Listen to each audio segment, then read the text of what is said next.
আমরা এখন দেখব স্ট্যাম্প পেপারের পেজ কীভাবে সেট আপ হয়। প্রথমে একটা মাইক্রোসফট ওয়ার্ড একটা ফাইল নেট সবাই জানেন। যাওয়ার পরে আমরা প্রথমে যাব এই পেজ লেআউটে যাওয়ার পরে এই যে সাইজ আছে এখানে ক্লিক করব। এখানে ক্লিক করার পরে আপনার নিতে হবে লিগ্যাল পেজ নিলেন। লিগ্যাল পেজ নেওয়ার পরে এই পর্যন্ত ওকে, এখানে যেদিকে যান যাবে। তারপর আপনি যে এখানে পেজ সেট আপ এখানে একটা আইকন আছে, এই আইকনে ক্লিক করবেন। ক্লিক করার পরে আপনি এখান থেকে নেবেন হলো উপর থেকে স্ট্যাম্প পেপারের উপরে যে টাকা লেখা থাকে না একটা অপশন, আমি পিকচার দেখাচ্ছি, ওইটা এখান থেকে 4.6 অথবা 5, আর বটম থেকে আপনি 1.5 দিতে 1.5 দিতে পারেন অথবা 1 পয়েন্টও দিতে পারেন ইচ্ছা। এখানে ল্যান্ডস্কেপ থাকলে প্রোটেক্টটা দিয়ে রাখবেন। রাখার পরে এই যে ওকে আছে ওকে দিবেন। এখানে এই পর্যন্ত আপনার শেষ, যেখানে কাজটা এখানে চলে আসছে, আপনি একটা লেখা আছে প্লে করলাম, তুলে ফেলি। এই যেমন এখান থেকে লেখা শুরু হবে,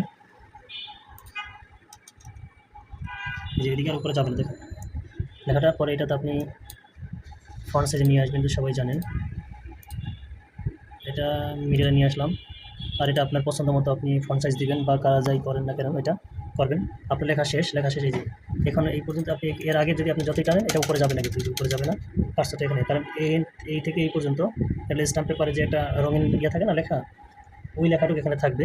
মূলত এই লেখাটাই যে এখান থেকে এই পর্যন্ত 4.5 এইটুকু আপনি লিখতে পারবেন না, কারণ এখানে প্রিন্ট হবে না, এটা অটোমেটিক জেনারেট হয়ে যাবে। এটা করার পর আপনাকে প্রিন্ট দিতে হবে। প্রিন্ট দেওয়ার পরে কন্ট্রোল পি চাপ দিলেন। পি চাপ দেওয়ার পরে আপনার এখানে অপশান চলে যায়, যে প্রিন্টার আছে সেই প্রিন্টারের সাথে কানেক্ট হয়ে যাবে। কানেক্ট হওয়ার পরে আপনি যে পেজ আছে এখানে কয়টা পেজ দিবেন, একটা পেজ থাকলে একটা, দুইটা থাকলে দুইটা, কারেন্ট পেজ থাকলে সেটা দিবেন।